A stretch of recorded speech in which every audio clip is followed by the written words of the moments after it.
Trump साहब की जो है वो मारदार चल रही है। पकड़ो, डिपोर्ट करो, पकड़ो और डिपोर्ट करो। चाइना ने यूएस की 28 कंपनीज पे सैंक्शन लगा दिया। एलोन मस्क के पीछे सारे लोग पड़े हुए हैं, जिसका मतलब है डायरेक्ट अटैक टेस्ला पे। अरे ये क्या, डॉलर 140 का हो गया। ओह हो। ट्रम्प ने इंडिया और पाकिस्तानियों को डिपोर्ट करना शुरू कर दिया। ये क्या हो गया, टैरिफ भी लगा दिया इन्होंने। अरे छोड़ें, आज हम बात करने वाले हैं ट्रम्प की पॉलिसीज के बारे में। मेरा नाम है विशाल एंड वेलकम टू विश्व व्लॉग। खैर, वो डॉलर 140 वाली बात जो है वो तो गूगल का एक बग था, जिसको देख के काफ़ी सारे लोग पाकिस्तान में तो हैरान ही रह गए थे। इवन हेडलाइन भी बनी रही। वो तो पूरा दिन जो है वो जीनत ही बनी रही न्यूज़ की। मीनवाइल ट्रम्प साहब ने एक और काम कर दिया है। उन्होंने टैरिफ लगा दिया है मैक्सिको पे 25%, कनाडा पे 25% और चाइनीज़ प्रोडक्ट पे 10%। लोगों को ये लग रहा है कि ये जो टैरिफ है ये कोई उन मुल्कों पे लगने वाला है, या वो मुल्क जो है वो टैक्स भरेंगे और यूएस को देंगे और यूएस का फ़ायदा होगा। ऐसा नहीं है।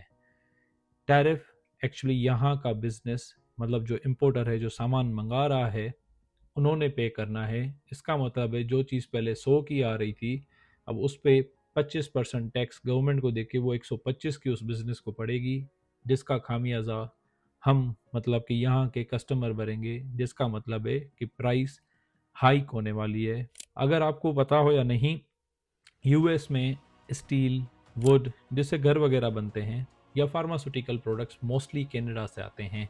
अगर आप वहीं पे ही देखेंगे तो ऑटोमोबाइल्स के पार्ट्स या ऑटोमोबाइल्स या मोस्टली जो लेबर है वो सारी जो है वो यूएसए मैक्सिको से आती है। तो अब इस पे 25% टैरिफ लग जाएगा। अमेरिकन प्रोडक्ट वैसे ही महंगा है, अब इस पे 25% प्रोडक्ट लग जाएगा तो लोगों के पास चॉइस ही नहीं होगी कि ये खरीदें या वो खरीदें। और ऊपर से चाइनीज़ प्रोडक्ट जो थोड़ा सा सस्ता है उस पर भी 10% लगने वाली है। खैर, इसके बदले में कनाडा ने क्या किया है कि 25% यूएस प्रोडक्ट पे टैरिफ लगाने का बोला है। साथ ही साथ चाइनीज़ ईवी पे 100% टैरिफ लगाने का ऐलान कर दिया, जिसका मतलब है डायरेक्ट अटैक टेस्ला पे। जाहिर सी बात है, चाइनीज़ ईवी कनाडा में टेस्ला की ही बिकती है और कोई तो है नहीं। ना सिर्फ वो, इसकी वजह से टेस्ला की जो है वो सेल्स भी गिरी है, ना सिर्फ कनाडा में बल्कि यूरोप में भी। यूरोप में कोई 12% गिरी है। कनाडा और मेक्सिको वाले एरिया में जो है वो 9% से ज़्यादा गिरी है, जो आप देख भी सकते हैं कि उसका स्टॉक जो है वो गिरता ही चला जा रहा है। खैर, 2 दिन के बाद ट्रम्प साहब ने ये सब जब देखा तो पलटी मार ली, यू टर्न मार ली, जैसे हमारे इमरान खान सब कभी मारा करते थे। अब मजबूर होकर यू टर्न तो मार लिया। उन्होंने ये कहा है कि हम 1 महीने तक नहीं लगाएंगे ये टैरिफ, या ये इम्प्लीमेंट नहीं करेंगे। इसके चलते चलते हुआ ये कि मेक्सिको एग्री कर गया कि चलो हम अपने बॉर्डर पे 10,000 आर्मी पर्सनल तैनात करेंगे, जिससे जो है वो इलीगल इमिग्रेंट्स बॉर्डर क्रॉस ना कर पाएँ। और कनाडा ने कुछ ना कुछ मान लिया है, लेकिन अभी तक बता नहीं रहे, वो खबरों में आया नहीं है। और साथ ही साथ चाइना ने यूएस की 28 कंपनीज पे सैंक्शन लगा दिया है, जिसका मतलब ये है कि जो चाइना के दोस्त ममालिक हैं, जो ब्रिक्स वगैरह हैं, आपको पता है ब्रिक्स जो है वो यूएस डॉलर के अगेंस्ट एक कार्टल बना हुआ है, उन्होंने 28 यूएस कंपनीज पे सैंक्शन लगा दिए हैं। इसका मतलब है कि यूएस इकोनॉमी को बड़ा धचका लग सकता है। उसके साथ साथ ट्रम्प साहब की जो है वो मारदार चल रही है। पकड़ो, डिपोर्ट करो, पकड़ो और डिपोर्ट करो। ये तो एक तरफ, दूसरी तरफ जो है वो वर्क फोर्स की शॉर्टेज होने लगी है। ये रोज़ 500 से 1000 बंदा पकड़ के तो भेजे जा रहे हैं, जो हालांकि थे तो इलीगल यहाँ पे, लेकिन सस्ता लेबर था बिजनेसेस के लिए। अब छोटे बिजनेसमैन परेशान हो रहे हैं क्योंकि उनके पास सस्ते लेबर नहीं है। अगर हैं तो काफ़ी सारी जॉब्स ऐसी हैं जो अमेरिकन नेटिव नहीं करना चाहते। खैर, इसके साथ साथ उन्होंने एक और ऐलान कर दिया है, H1B वीज़ा, जो आपने सुना होगा यूएस की वर्क वीज़ा है। ये एक्चुअली लास्ट ईयर 72% इंडियंस को अलॉट हुई थी। ये एक बैलेट टाइप होती है, जो है अपना स्किल्ड वर्कर कह लें, नॉन अनस्किल्ड, एजुकेटेड, प्लस में अलग अलग पोजीशंस पे H1B वीज़ा जो है वो अलग अलग नेशनलिटीज़ को दिया जाता है, जिससे जो है वो यूएस में वर्क फोर्स आए, यहाँ पे वो काम करें और जब तक कंपनी की ज़रूरत हो तब तक वो रिन्यू या एक्सटेंड करते जाते हैं। सबसे पहले वो इंडियंस को मिली थी 72%, उसके बाद 10 या 12% चाइनीज़ थे, उसके बाद दूसरे ममालिक थे। खैर अब इन्होंने थोड़ी सी उसमें चेंजिंग करना शुरू कर दी है और ट्रंप का ये भी कहना है कि H1B वीज़ा हम ना सिर्फ इंजीनियर्स बल्कि ब्लू कॉलर जॉब्स और बाकी तबके के लिए भी खोलेंगे ताकि सब आ सकें यूएस में, लीगली काम करें और हुकूमत को टैक्स भरें। साथ ही साथ इसके चलते हुए 29 प्लस कंपनीज ने रिमोट जॉब अनाउंस की है।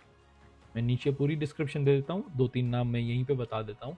रिमोट जॉब क्यों की है? क्योंकि वो ऑफिस गोइंग जॉब से पे थोड़ी सी कम होती है, लेकिन ऑफ कोर्स यूएस की ही कंपनीज हैं, जिसमें सरे फहरिस्त है पिनिंटरेस्ट, उसके बाद है वराइजन, ये बहुत बड़ा नाम है। नंबर 1 यूएस टेलीकम्युनिकेशन कंपनी है और टेलीकम्युनिकेशन यूएस में अभी बढ़ रहा है, उसकी डिमांड अभी भी काफ़ी ज़्यादा है। उसके बाद आता है डोरडेश और हब स्पॉट। हब स्पॉट तो तकरीबन इंजीनियर्स को पता होगा क्योंकि वो सॉफ्टवेयर डेवलपमेंट कंपनी है। उनकी कॉर्पोरेट जॉब जो हैं वो भी आई हुई हैं, जो कि रिमोट जॉब की सूरत में होंगी। डिस्क्रिप्शन में मैंने जो है वो दे दिया है, आप वो सारी डिटेल्स चेक कर सकते हैं। खैर अब आते हैं एलोन मस्क भाई साहब पे। एलोन मस्क के पीछे सारे लोग पड़े हुए हैं, यहाँ की कांग्रेस, यहाँ की जनरल पब्लिक, क्योंकि मिडिल क्लास जो है वो पिस रही है इसमें। उन्होंने आते ही जो है वो छुरी फेरना शुरू कर दी है। उनका जो डिपार्टमेंट है DOGE, department of government efficiency, जिसका काम ये था कि गवर्नमेंट के अखराजात कम करना, उन्होंने पहले ही आते ट्रम्प को कह के उन्होंने एग्जीक्यूटिव ऑर्डर लगवाया कि फेडरल फंड्स रोके जाएं। इसका इम्पैक्ट ना सिर्फ यूएस पे होगा बल्कि दुनिया के दूसरे ममालिक पे भी होगा। जैसे कि यूक्रेन को फंड्स जा रहे थे, उन्होंने वो फंड्स बंद कर दिए। उसके बाद आता है यूएस एड। यूएस एड जो है वो United states agency for international development है, जो काफ़ी सारी एनजीओज और एमपीओज के साथ मिलके 120 ममालिक में काम करती है, जिसमें से पाकिस्तान भी है, इंडिया भी है, बांग्लादेश भी है और काफ़ी सारे हैं। फंड्स रोकने से हुआ ये है कि सारे के सारे काम रुक गए हैं। अब वो एनजीओज एमपीओज अपने वर्कर्स को कैसे पे करेंगे, आगे मामलात कैसे चलेंगे, और ऑफ कोर्स गरीब बंदा जो है वो तो पिसेगा ही। इसके साथ साथ एक और यहाँ पे प्रोग्राम चलता है जिसका नाम है नेशनल स्कूल लंच प्रोग्राम। ये यूएस में एक प्रोग्राम है। इसमें होता ये है कि जो गरीब तबके के बच्चे आते हैं, जो एक स्टैंडर्ड लो इनकम से कम के बच्चे होते हैं, स्कूल में पढ़ते हैं, उनको फ्री लंच दिया जाता है स्कूल टाइम में। अब ये फंड रुकने से स्टेट्स को फंड नहीं मिलेंगे, स्टेट इस प्रोग्राम को नहीं चला पाएंगे, मतलब गरीब बच्चों को खाना नहीं मिल पाएगा।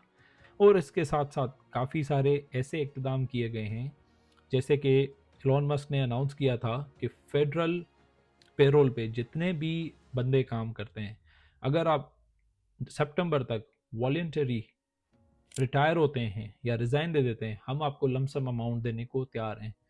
जिसमें से तकरीबन 40,000 बंदों ने अपने आप को रजिस्टर करवा लिया है। अब इसका इम्पैक्ट आगे क्या होगा अल्लाह ही बेहतर जानता है।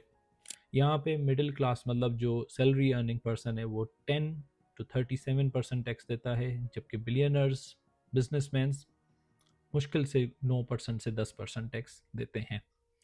खैर आपको क्या लगता है, इन पॉलिसीज से पॉजिटिव इम्पैक्ट पड़ेगा या नेगेटिव? कमेंट करके ज़रूर बताइएगा। Thank you.